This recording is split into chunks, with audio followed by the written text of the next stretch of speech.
बिन मिट्टी सिर्फ पाइप और पानी के सहारे खेती हो सकती है?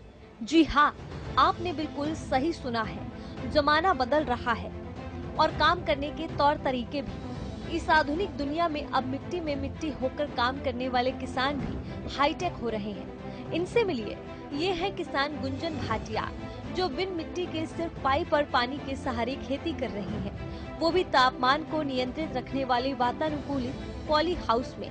ये बिना मिट्टी के खेती कर रही हैं, सिर्फ पानी में सब्जियां उगाती हैं। इस तकनीक को क्या कहते हैं, ये आप महिला किसान गुंजन भाटिया से ही सुनिए।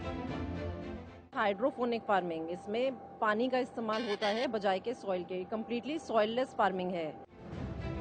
बदलते युग में हर वो चीज संभव है पहले जो कभी किसी ने कल्पना नहीं की होगी। ऐसी चीजें अस्तित्व में आ रही हैं। कृषि विज्ञान भी इस दौड़ में बहुत तेजी से दौड़ रहा है। अब स्मार्ट किसान स्मार्ट खेती कर अच्छा मुनाफा कमा रहे हैं।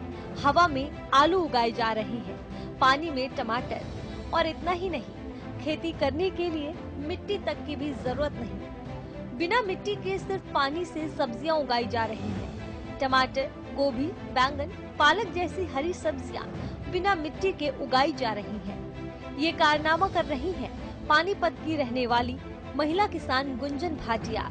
गुंजन भाटिया प्रदेश की ऐसी पहली महिला है जो बिना मिट्टी के सिर्फ पानी में खेती कर रही है। गुंजन भाटिया ने बताया कि इस तकनीक को हाइड्रोपोनिक तकनीक कहा जाता है और इस तकनीक से भूमि पर उगाए गए पौधे से ज्यादा प्रोडक्शन ली जा सकती है। गुंजन भाटिया ने अभी सिर्फ 5 एकड़ में हाइड्रोपोनिक यूनिट लगाई है और इस यूनिट में सिर्फ टमाटर की खेती कर रही है। किसान गुंजन भाटिया ने बताया कि उनका सपना था बिना पेस्टिसाइड की सब्जियां उगाई जाएं और वो भी कम लागत में। जिस तकनीक का इस्तेमाल गुंजन भाटिया कर रही हैं, वो दूसरी जगहों पर थोड़ी महंगी पड़ती है, लेकिन उन्होंने इस तकनीक को भी अपनी स्मार्टनेस से किफायती बना दिया है। ये टेक्निक आई कहाँ से? हमारा ड्रीम था हमेशा के लिए कि हम पेस्टिसाइड फ्री वेजिटेबल्स ग्रो कर सकें और अफोर्डेबल प्राइजेज में। जनरली जो बाहर तला और भी जगह ये होता है हाइड्रोफोनिक फार्मिंग, वहाँ पे जनरली यूज़ करते हैं कोकोपिट हमारे, जिससे कि प्राइस राइज होता है। हमारा ये completely soil less, cocopeat less technique है of growing vegetables. Completely water से है ये। डेफिनेटली अगर हम सोचते थे कि हमें पेस्टिसाइड वेजिटेबल्स ग्रो करनी है, हमें टेक्निक ऑफ नॉर्मल खेती, सॉइल वाली खेती को चेंज करना ही पड़ता। हम ये सोचते थे कि हम कैसे लो कॉस्ट प्रोड्यूस कर सकें और हाई क्वालिटी यील्ड दे सकें, उसे न्यूट्रिशन वैल्यू सब्जी की खराब ना हो। जिससे कि हमारी ये टेक्निक आई सामने। पानीपत जिले में हाइड्रोपोनिक की ये पहली यूनिट है जहां पर सब्जियों का उत्पादन किया जा रहा है। पानीपत की पहली हाइड्रोपोनिक यूनिट का निर्माण दिसंबर 2022 में पूरा हो गया था, जिसके बाद इसमें सबसे पहले टमाटर के पौधे लगाए गए और अब यहाँ इस तकनीक का अच्छा परिणाम देखने को मिल रहा है। अच्छी पैदावार हो रही है, काफी मुनाफा भी हो रहा है। किसान गुंजन ने एक और रहस्य से पर्दा उठाया, क्योंकि हर कोई यही सोचता है कि बिन मिट्टी के सिर्फ पानी में होने वाली खेती में तो शायद ज्यादा पानी लगता होगा, लेकिन ऐसा नहीं है। महिला किसान गुंजन ने बताया कि इसमें नाम मात्र ही पानी की खपत होती है, यानी आम खेती से 80% तक कम पानी का इस्तेमाल इस तरह की खेती में होता है।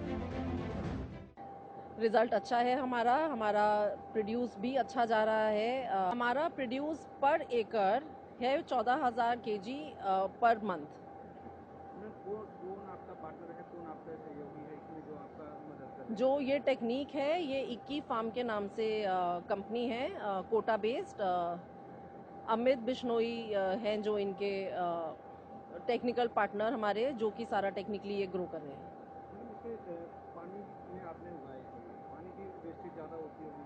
ये सबको ऐसा लगता है कि आप पानी में उगा रहे हैं तो डेफिनेटली पानी की वेस्टेज ज़्यादा होती होगी, जबकि ये उल्टा है। इसमें नॉर्मल खेती के कंपैरिजन में 80% वाटर का बचत है, क्योंकि जो ये पानी है ये वही पानी इधर आता है, रूट्स में न्यूट्रिशन देता है पौधे को, और वही पानी वापस जाके उसी पिट में जाता है, आरओ होता है, दोबारा न्यूट्रिशन ऐड होता है, वापस इसमें आता है। प्रगतिशील महिला किसान गुंजन का कहना है कि ये आइडियल खेती है। इस पॉली हाउस में तापमान भी नियंत्रित रहता है पूरी तरह से वातानुकूलित पॉली हाउस में ये आधुनिक खेती की जा रही है। सो ये जो खेती है ये आइडल खेती है फॉर क्लाइमेट कंट्रोल। जो पॉली हाउस बना हुआ है इसमें कम्प्लीटली टेम्परेचर कंट्रोल रहता है। जब आप राजस्थान जाइए वहाँ पे टेम्परेचर हाई रहता है, या मुंबई जाइए रेन ज़्यादा है, यहाँ कम्प्लीटली टेम्परेचर कंट्रोल रहता है। हमारे यहाँ पे कूलिंग पैड्स लगे हुए हैं और एग्जॉस्ट लगे हुए हैं जिससे कि यहाँ पे ठंडक मेंटेन रहती है। इंटरनल फैंस लगे हुए हैं जिससे कि अंदर की हवा को मिलती है, एंड फॉगर्स भी लगे हुए हैं ह्यूमिडिटी मेंटेन करने के लिए। इसके अलावा प्रगतिशील महिला किसान का कहना है कि आने वाले समय में पारंपरिक खेती को छोड़ना ही पड़ेगा और इस तरह की आधुनिक खेती को अपनाना होगा। ये तकनीक नई नहीं है, इसका इस्तेमाल हमारे प्रदेश और देश में बहुत कम होता है, लेकिन विदेशों में इस तकनीक का काफी इस्तेमाल होता है। हम उन्हें डेफिनेटली कहेंगे कि बढ़ती आबादी और इंडिया की और बढ़ते डिमांड के साथ एक ट्रेडिशनल फार्मिंग एक पॉइंट ऑफ टाइम आएगा जहाँ पे वो सेटिस्फाई नहीं कर पाएगी डिमांड को।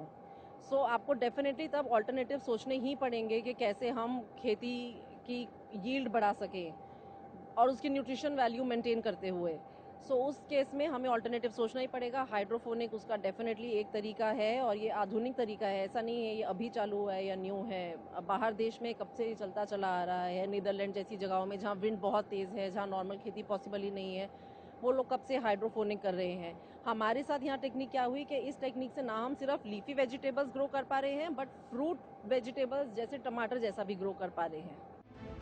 प्रगतिशील महिला किसान गुंजन भाटिया का कहना है कि खेती को पुरुषों का ही काम समझा जाता है, लेकिन यहाँ इस क्षेत्र में वो ऐसी पहली महिला किसान है जो न सिर्फ खुद खेती करती हैं, बल्कि इस खेती में 100 अन्य महिलाओं को भी उन्होंने रोजगार दिया हुआ है। उनके खेत में हर काम महिलाएं ही करती हैं। हमारा ये 5 एकड़ में काम है और ये हमारा शुरू से रूल रहा था कि इंडिया में हमेशा फार्मिंग को मेन से एसोसिएट किया जाता है कि मेल ही फार्मर्स होंगे। मैं पहली महिला फार्मर हूँ इधर इस रीजन की, बट मैंने यहाँ पे रूल बनाया हुआ है कि यहाँ 100 फीमेल्स मेरे अंडर यहाँ काम करती है। हार्वेस्टिंग से लेके पैकिंग से लेके एवरीथिंग, न्यूट्रिशन गिविंग, इरीगेशन, सब कुछ यहाँ पे महिलाएं करती हैं। मेरे अंडर यहाँ पे 100 महिलाएं जो काम करती है इस फार्म पे। ट्रेडिशनल तरीके से हमने एक पेड़ उगाया टमाटर का और एक इस तरीके से उगाया, तो हम लोग किसमें ज़्यादा प्रोडक्शन लेते हैं? इसमें आप सोचिए अगर ये पर यूनिट आपके यहाँ पे 8 गुना ज़्यादा टमाटर आएंगे, खेती में सिर्फ वो 1 यूनिट आएगा पर यूनिट ऑफ लैंड का। अगर आप देखें 1 यूनिट ऑफ लैंड में यहाँ पे ये 2 टहनियाँ निकल के इतना टमाटर निकल रहा है, जहाँ पे 2 टहनियों से 6 to 7 इस टहनी का, 6 to 7 kg उस टहनी का 14 किलो पर यूनिट निकल रहा है, जहाँ पे नॉर्मल खेती में सिर्फ 1 टमाटर उगेगा। किस रेट पे आपका टमाटर जाता है कि जिस तरह ये मतलब आप कह रहे हैं कि पेस्टिसाइड फ्री है, किस जो रेट पे नॉर्मल खेती का निकलता है हम उसी रेट पे निकाल रहे हैं, हमारा कोई एक्स्ट्रा नहीं है। कोई एक्स्ट्रा नहीं दे रहे कि नहीं। Pesticide free? नो, जबकि न्यूट्रिशनल वैल्यू इसकी डेफिनेटली ज़्यादा है नॉर्मल खेती से। और अब आप सोच रहे होंगे कि ये सब गुंजन भाटिया इतनी आसानी से कैसे कर पा रही हैं। तो आपको बता दें कि केंद्र की मोदी सरकार और प्रदेश की मनोहर सरकार किसानों का विशेष रूप से ध्यान रख रही है। प्रदेश के मुख्यमंत्री मनोहर लाल तो बार बार किसानों से यही अपील करते हैं कि आधुनिक खेती को अपनाएं कैसे, ताकि पानी की बचत हो, लागत कम आए और किसान को ज्यादा से ज्यादा फायदा हो। खुद महिला किसान गुंजन भाटिया से ही सुनिए कि किस तरह यहाँ तक पहुँचने के लिए सरकार ने उनकी भी मदद की। हमें हॉर्टिकल्चर डिपार्टमेंट हरियाणा का सहयोग मिला, नेशनल हॉर्टिकल्चर डिपार्टमेंट का सहयोग मिला, पॉली स्ट्रक्चर बनाने से लेके हार्वेस्टिंग तक हर चीज़ के लिए सहयोग मिला। शौक था या कुछ अलग करने की सोच थी? दोनों। पहले शौक रखते थे? शौक रखते थे और कुछ अलग डेफिनेटली करना था, नॉर्मल खेती नहीं करना था। इसके बहुत न्यूमरस फायदे हैं इस खेती के। एक तो मिट्टी से होने वाली कोई भी बीमारियां इसमें आएंगी ही नहीं, नंबर 1। नंबर 2, साल भर आप खेती कर सकते हैं, कोई भी सीज़न हो, बाहर बारिश हो, धूप हो, बर्फ़ हो, हवा हो, साल भर आपकी खेती चलती है। नंबर 3, कोई पेस्टिसाइड यूज़ ही नहीं होता है इसमें, बिकॉज ये सॉइललेस है, सो कोई पेस्टिसाइड फ्री वेजिटेबल्स हैं ये बिल्कुल। नंबर 5, द यील्ड इसमें बेटर ज़्यादा यील्ड निकलती है और ज़्यादा न्यूट्रिशनस यील्ड निकलती है। और ये सस्टेनेबल फार्मिंग मेथड है। सस्टेनेबल मतलब कि ये एनवायरनमेंट को सेव करती है, हाई क्वालिटी वेजिटेबल्स देती है। ये डेफिनेटली फ्यूचर ऑफ फार्मिंग है। गुंजन भाटिया जैसे अनेकों किसान हैं जो आधुनिक खेती को अपना रहे हैं और आधुनिक तकनीकों का इस्तेमाल कर कम लागत में ज्यादा मुनाफा कमा रहे हैं। और प्रदेश की मनोहर सरकार अपने प्रदेश के ऐसे प्रगतिशील किसानों की हर संभव मदद कर रही है। महिला किसान गुंजन भाटिया न सिर्फ प्रगतिशील किसान हैं, बल्कि महिला सशक्तिकरण भी एक सशक्त उदाहरण है।